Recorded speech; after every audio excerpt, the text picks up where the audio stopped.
중세 남부인도 촐라왕국과 비자야나가르 왕국.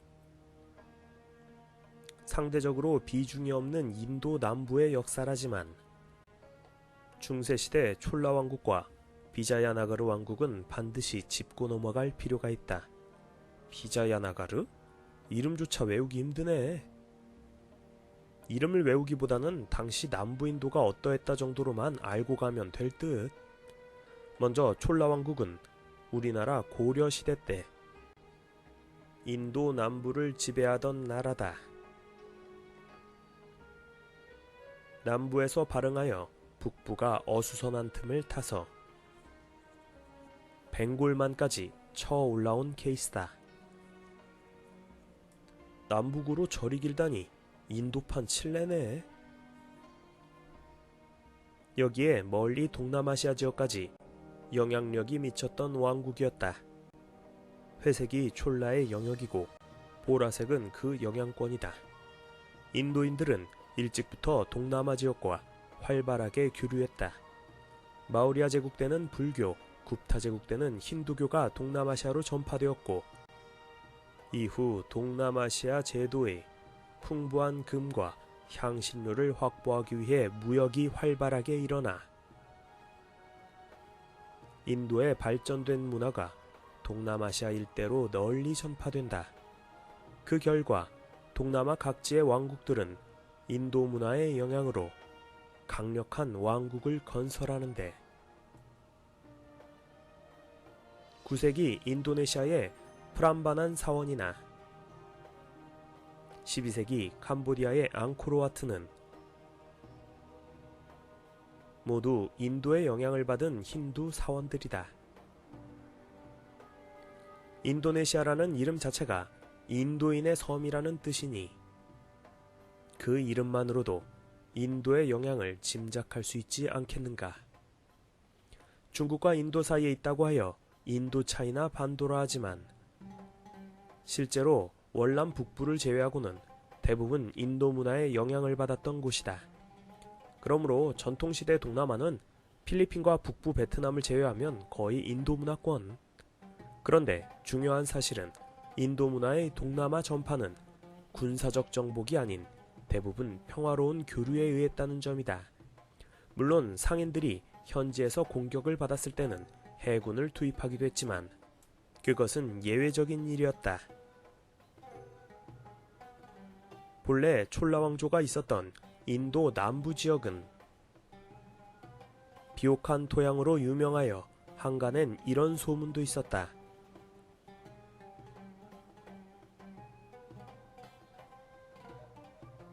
코끼리 한 마리가 누울 땅이면 사람 7을 먹여 살릴 수 있다는. 또 활발한 상공업을 바탕으로 일찍부터 해상무역이 발달한 곳이었다. 게다가 더 많은 수확물을 얻기 위해 왕들은 거대한 댐과 저수지를 짓고 광산 염전 등을 통해서 많은 재정을 확보하고 있었다. 때문에 북부의 인도 왕조들은 쉽사리 남부를 정복하지 못했던 것이다. 이런 남부에서도 힌두교와 카스트 제도가 체제의 근간이었는데 다만 보수적이었던 북부와는 달리 어느 정도 개방적이고 융통성이 있었다는 게 남부 힌두교와 카스트 제도의 특징이다. 북부에서는 남편이 죽으면 부인을 산채로 화장하는 사티 풍습이 만연했지만 사티 풍습을 그린 기록화이다. 이는 힌두교의 오랜 악습으로 현대에도 일부 행해진다 한다. 하지만 촐라 제국에서는 사티가 거의 횡행하지 않았다 한다. 또 카스트 제도가 있었다지만 서로 다른 카스트 간 결혼도 가능했고 양성차별도 심각한 수준은 아니어서 여성들도 사회활동이나 상속권까지 인정되었다. 하지만 이런 촐라 왕국은 13세기 후반 멸망하고 말았고 대신 비자야나가르 왕국이 그 배턴을 이어받는데 비자야나가르 왕조를 세운 이들은 북부의 힌두교도 출신들로 북부가 이슬람화되자 북부를 탈출하여 촐라 왕국을 비롯한 인도 남부 일대를 점령하게 되었던 것이다. 오늘부로 이 땅은 우리가 접수함. 힌두인들 모두가 힘을 합쳐서 무슬림들의 침략에 맞서 싸우자는 바스코 다 가마의 방문. 이렇게 세워진 비자야나가르 왕조는 100만의 병사를 거느린 대국이었고 면직물, 향신료 등을 통해 막대한 부를 벌어들이는 세계적인 무역 대국이었으며 이곳의 다이아몬드 광산은 당시까지만 해도 전 세계에서 유일한 곳이었다 한다. 때문에 수도 비자야나가르에는 중국과 페르시아 상인뿐 아니라 이탈리아와 동아프리카 상인까지 찾아오고 있었다. 바글바글 왁자지껄 샬라샬라.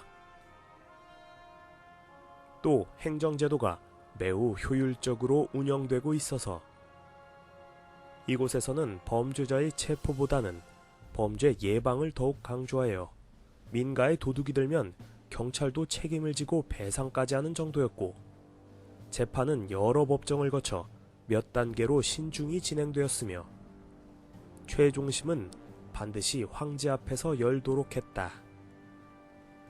또 마을마다 원형 경기장이 조성되어 있어 레슬링과 같은 스포츠가 성행했는데 당시에는 남자 선수는 물론이고 여자 선수들도 있었다 한다. 헐, 중세판 론다로우지? 그런 비자야나가르 왕국의 남부 해안도시 캘리컷에 1498년 5월 어느 날 낯선 이방인 무리들이 상륙한다. 이들은 포르투갈인 바스쿠 다가마 일행이었고 동아프리카에서 현지 주민의 도움을 받아 인도 캘리컷 항구에 도착했던 것이다. 그들이 항해를 한 지 무려 10달 만의 일이었다. 때문에 일행은 가슴 벅찬 감동을 느꼈음은 물론이다. 인도다! 드디어 인도 땅에 도착했다! 하지만 이들을 대하는 인도인들의 태도는 사뭇 차가웠다. 이탈리아 상인인가? 왜들 이렇게 호들갑을 떠는 거지? 무역하러 왔다는 사람들이 갖고 온 게 왜 이리도 보잘것없어? 뭐야? 이거 거지들인가? 여기에 이슬람 상인들의 방해까지 가세했다. 어이 봐, 니들 뭐야? 누군데 남의 구역까지 와서 함부로 장사하려는 거야? 바스코 다가마, 응?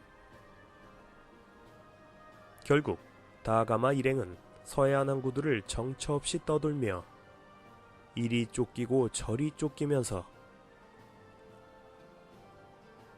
겨우겨우 개고생 끝에 물물 교환에 성공하게 된다. 제발 부탁드립니다. 만세! 드디어 향신료를 얻었다! 그렇게 수개월을 떠돌다 겨우 향신료를 얻게 된 다가마 일행은 그해 10월 인도를 출발해 왔던 길을 그대로 되짚어 이듬해 9월 포르투갈에 도착하였고 우와! 바스쿠가 돌아왔다! 굉장한 보물을 가지고 왔어! 많은 사람들이 그를 위대한 항해자라며 칭송했던 것이다.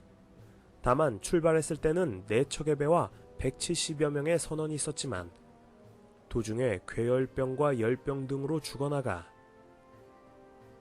돌아왔을 때는 2척의 배와 55명의 선원들 뿐이었다. 생환율 겨우 32%. 하지만 그렇더라도 그들은 인도에서 가져온 향신료로 투자금의 60배의 이익을 챙길 수 있게 되었다. 와, 60배라니? 물론 인도 현지에서 거지 취급을 받으며 무시를 당했던 것을 기억해보자면 조금 우스운 얘기일 수도 있지만 그렇다고 누가 이들을 무시할 수 있단 말인가? 향신료 좀 주시오. 도전하는 자와 머무르는 자의 차이가 어떻다는 것은 우리는 역사를 통해 극명하게 알고 있지 않은가. 어쨌든 다가마의 인도항로 개척이 계기가 되어 이후 인도 해안에는 시시각각으로 유럽인들의 무역기지가 들어서게 된다.